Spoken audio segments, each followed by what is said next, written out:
Hi, welcome back to my views and news. Viewers, while PM Abiy's position about access to the Red Sea, Ethiopian government's position is very clear because PM Abiy, through a speech, made this position clear. Question is, important question,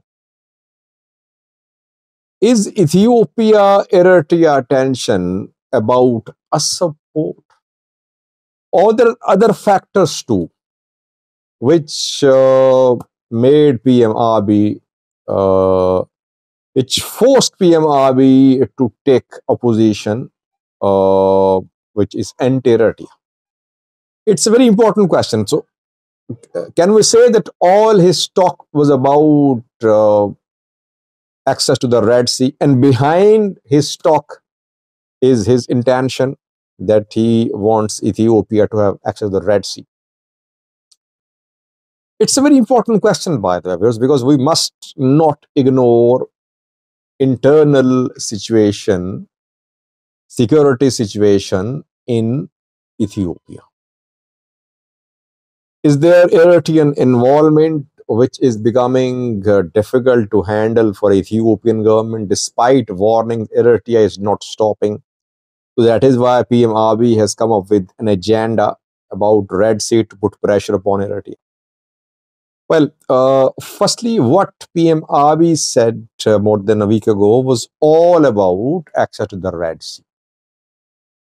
He did not specifically address Eritrea. He mentioned Ethiopia. He mentioned Somalia, Djibouti, Eritrea. Message is for all the Red Sea countries, but main target is Eritrea. But to say that PM Abiy spoke, he delivered a speech just because he wants access to the Red Sea would mean that we are ignoring the larger picture of internal security situation in Ethiopia. Now, there are two points of view. One set of critics say that Ethiopia wants to externalize its internal conflicts, that Ethiopia is not in a position to counter Fano.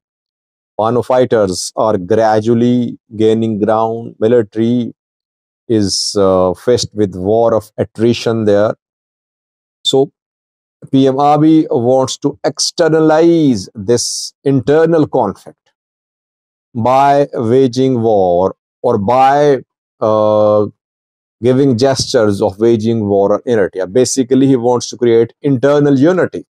He wants the groups, the regions, the ethnic groups in Ethiopia to be united. And to unite these groups, he thought of raising the issue of Red Sea so that attention could be diverted from the conflict in the Amhara region. One set of opinions. Another important set of opinions is that Ethiopian government has received credible information that Eritrea is supporting Fano fighters. Though verbally, Eritrea never acknowledges, never confirms its support for Fano fighters. But secretly, Eritrea is hand in glove with Amhara Fano fighters. Ethiopian government tried to convey a message to Eritrea. Message was conveyed that Eritrea should support Ethiopian government. It shouldn't support any element, any group in Ethiopia which is fighting against Ethiopian military. Messages were sent, but no response. PM Abiy, that is why, in a difficult position. He decided to raise this Red Sea issue to stop Eritrean support for Amhara Fano fighters. So, how to conclude, what is the situation on the ground? Well, Abiy has realized that the conflict in Amhara is going to go on. Though in private, though in public statements, Ethiopian government officials, military officials, they speak as if they are going to restore law and order in Amhara in coming days. But I think internally they know that the conflict in the Amhara is set to continue. And they have realized that Eritrea is not on their side. Ethiopian leaders have realized that Ethiopia is not on their side. And Ethiopia is a key, Eritrea, that Eritrea is not on their side. Ethiopian top leaders, they have realized, they believe that Eritrea is not on their side. A long conflict ongoing with Eritrean silent support is a matter of concern for Ethiopian government. It is difficult to keep Eritrea away from Amhara. Why? Because now Eritrea has its presence, influence in Sudan. Amhara Fano fighters getting logistics, weapons through Sudan. People like Damak Zadu still in Volkai Thumara Sagadi, which shares border with Eritrea. But it means it's difficult to keep Fano fighters away from Eritrea. Eritrea can connect with Fano fighters through Humera Volkai Sagadi or through Sudan. Ethiopian government is frustrated. It knows very well that Eritrea is a silent supporter of Amhara Fano fighters. And this support is going to increase. No signs of Eritrea condemning the actions of Fano fighters. Not a single statement from Eritrean government, Eritrean activists condemning Fano activities. Rather, silently, Eritrea is supporting. Ethiopian government does not have any tangible evidence which it can place somewhere, which it can show at international level. But it wants that this silent support of Eritrea for Fano fighters matters a lot. And by the way, Amhara Special Force members who are leading main operations against Ethiopian military, they were trained in Eritrea. Back then, they were trained to fight against Tigray fighters. But now they are fighting against Ethiopian National Defense Force. So I would conclude that PM Abiy's talk about Red Sea is a very calculated move. There are more than one factors behind that new position taken by the Prime Minister. One point is obviously Ethiopia wants access to the Red Sea. Ethiopian imports, exports are being charged by Djibouti. Ethiopia wants support for free, or it is ready to give something in return. So one point is that, yes, Ethiopia is in need of port. It wants port access. Second point is that internal conflict in Amhara is becoming hard to handle for Ethiopian government. Ethiopian government now wants to ensure that Eritrea is busy on other fronts. Eritrean attention is diverted from the Amhara conflict.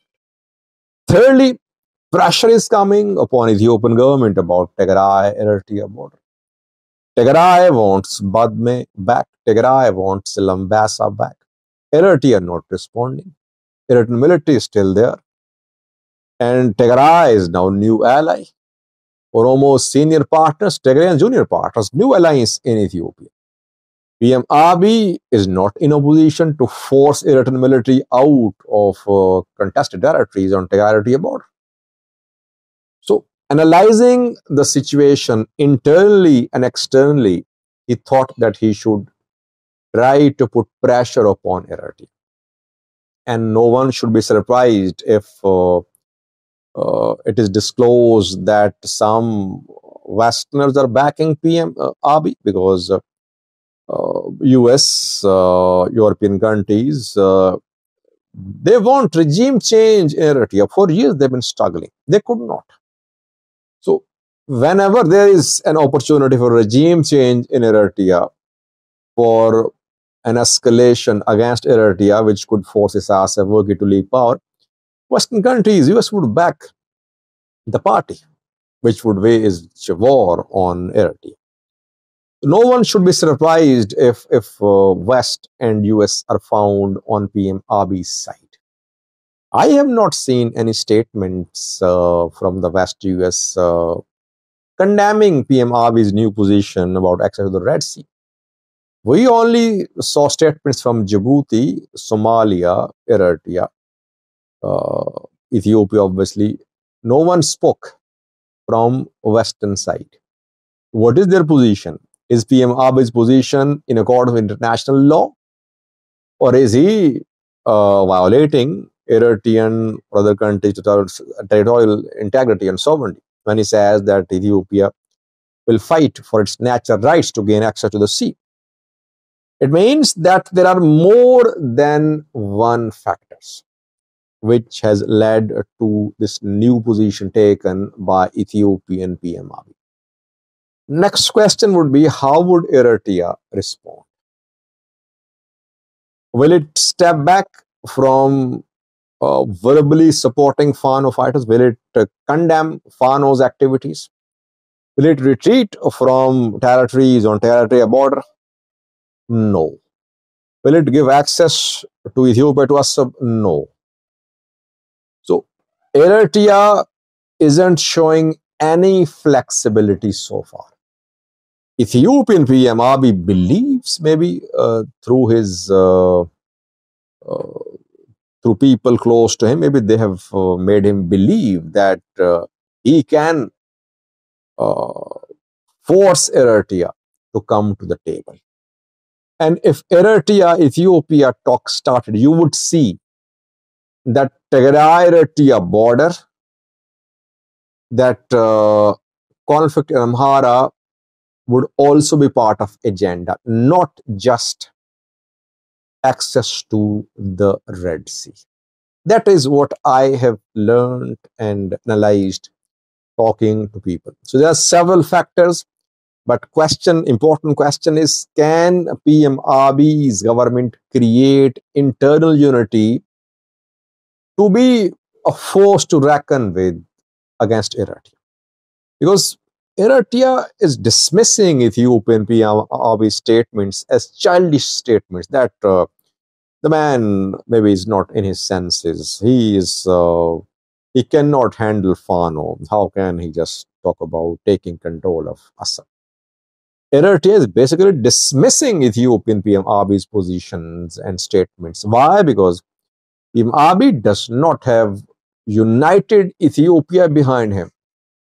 Isaias Afwerki has united Eritrea behind him. Yes, there are some groups marginalized in Red Sea zone which could try to support Ethiopia. Even that would be difficult for Eritreans. Once Ethiopian military crosses the border into Eritrea, you'll see unity in Eritrea. Question is, if Eritrean military crosses the border into Ethiopia, will we see the same unity in Ethiopia? Perhaps no. And another important question is, can Isaias Afwerki trust Amhara groups? Obviously, he won't trust TPLF. But can he trust Amhara Fano fighters, Amhara groups? And can he make a foreign policy with regard to Ethiopia, trusting Amhara groups? That we'll discuss in coming videos. Thank you for watching.